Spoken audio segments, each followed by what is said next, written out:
What's up, Stat World? Took a shower day. I did my hair. Aren't you proud of me? Glasses still broke, but you know, life, it goes on.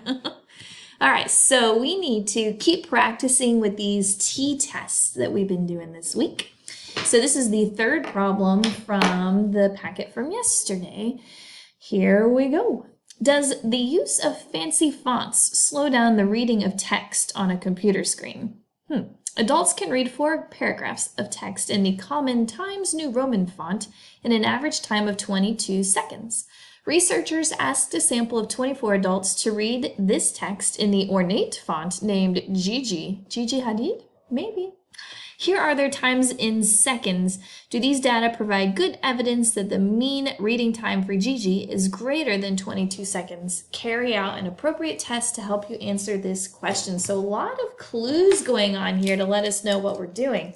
First, I see this word evidence, right? Ooh, evidence. So I'm going to grab my magnifying glass. Evidence means I need a p-value, right? I need to see if my p-value is smaller than a cut score. They didn't give me a cut score for this test, so I'm going to use the usual alpha 05. All right. Let's see. Oh, and then they also dropped that we're doing means. So this is not proportions. This is means. So the first thing you want to do when you start these problems is define what it is we are investigating, and it's a mu, right? We want to know what the true mean reading time for Gigi will be. All right, we want to know the true mean reading time of Gigi. All right, so let's start with what the claim is. On average, it says up here that adults can read a paragraph in 22 seconds, right? 4 paragraphs, 22 seconds. 22.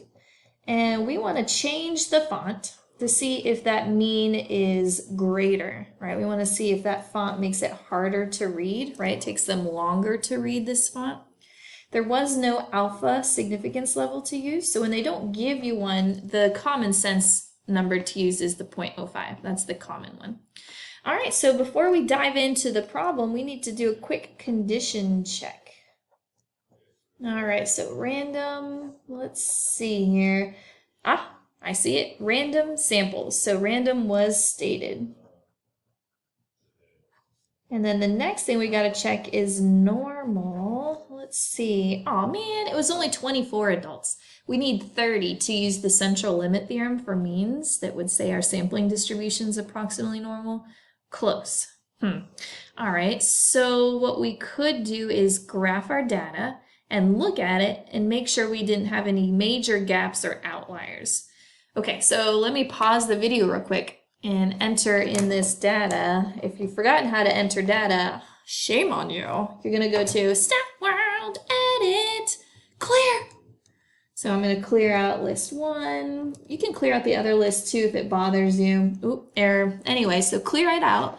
Type in this data into list 1, and I'll see you in a minute. Done. All right, so let's compare, shall we? Everything's edited in our list. We want to check it out, make sure there's no gaps or outliers. So head on up to second y equals to look at your statistical plot features. We're going to go to that first one and look at the histogram. I want my data from list 1 to be graphed. Once you're all set, then you zoom 9. It's so fine. It's a friend of mine. Zoom 9. Hey, hey, zoom 9. Check it out. No outliers, no gaps. We are looking good. So what do we need to put on our paper for a free response? Of course, we want to put a sketch of this graph. So I would say, that one's a little taller. I wish I was a baller. I wish I had a girl. If I did, I would call her. I wish I had a rabbit in a bat with a hat. And an impaler? Something like that.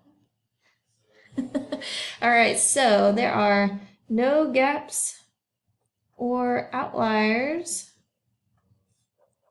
Safe to proceed.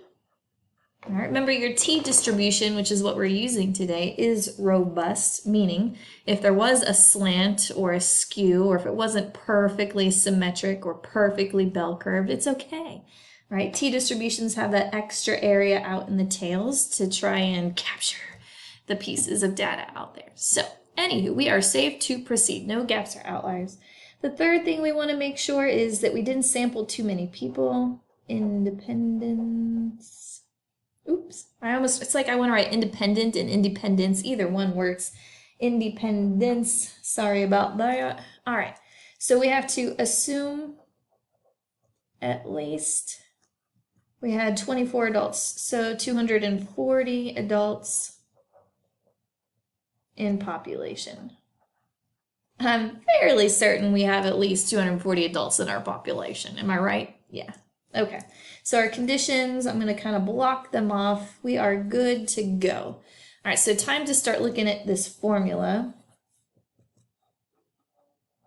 All right, we are doing a t-test. The reason why we're doing a t-test is because we don't know the population standard deviation. When you don't know the population standard deviation, aka sigma, we have to use a sample standard deviation to estimate it. And there's a lot of different t-distributions. So here we go. T-distribution, t-test. We want to know where we are on the t-curve. Our sample was, well, I don't know. And we want to know how far away it is from our null hypothesis. Then we're going to see how many standard deviations away from the middle that is. Don't forget to adjust it based on stats diet. And then degrees of freedom also have to be listed out. So there's a lot going on here, and I don't know my x-bar or my sample standard deviation yet. But your calculator will run this, and we can work backwards from there. Head on over to StatWorld tests, t-test number 2. Okay, we do have data this time, so select the data, blink, blink, blink. I've got data. Our null hypothesis was that it takes 22 seconds to read 4 paragraphs. My data is inputted in list 1. I want to see if this sample is greater than 22. So make sure greater than is highlighted, which it is. Whoops, hit the wrong button.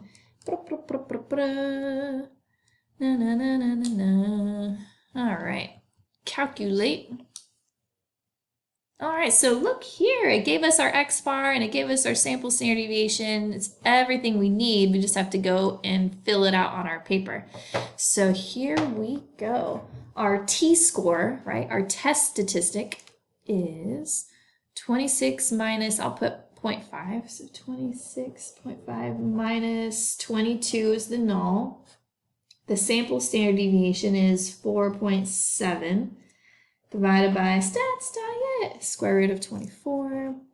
That came out to be a t-score of 4.65. Ooh, okay, I'll just say 4.7. That's way out there in the tail, isn't it? Wow. Take a look at that p-value. P-value, whoa, scientific notation, so you're going to have 0.0005.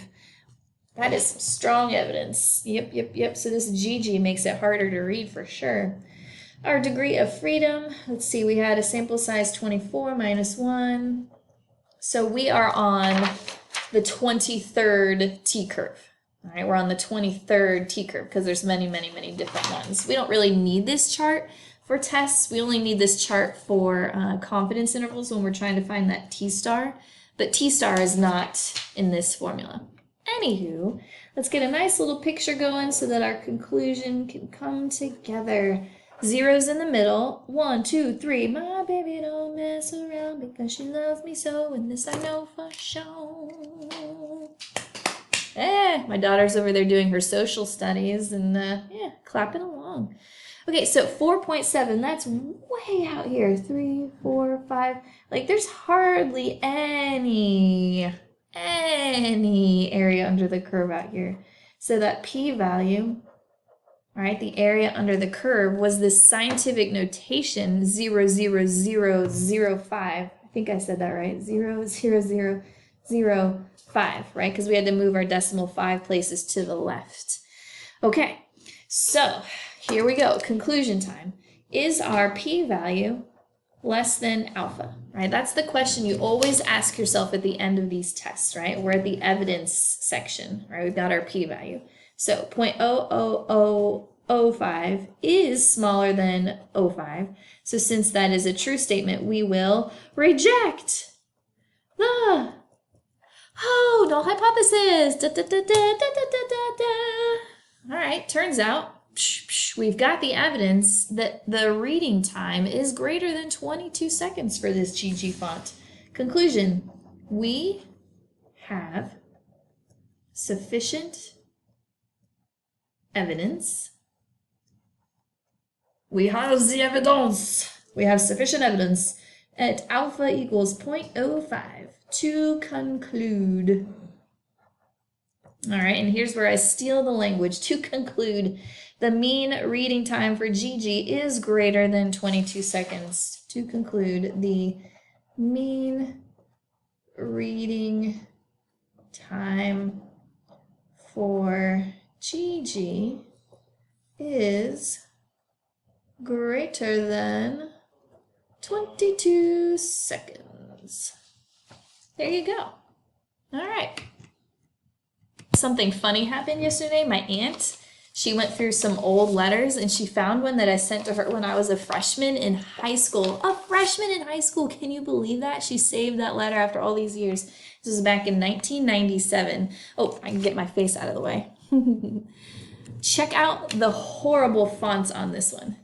Can you read that? Woo! That is so hard to read. That is so painful. Why would I do that? I don't know. But look at that. High school is so great. I have a 4.0 GPA. Oh, yeah. Isn't that funny? I was such a nerd even back then. Good times, good times. This is my favorite part, though.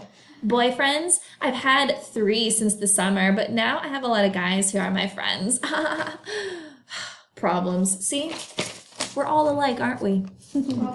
I will see you around. I sure do miss you guys. Bye.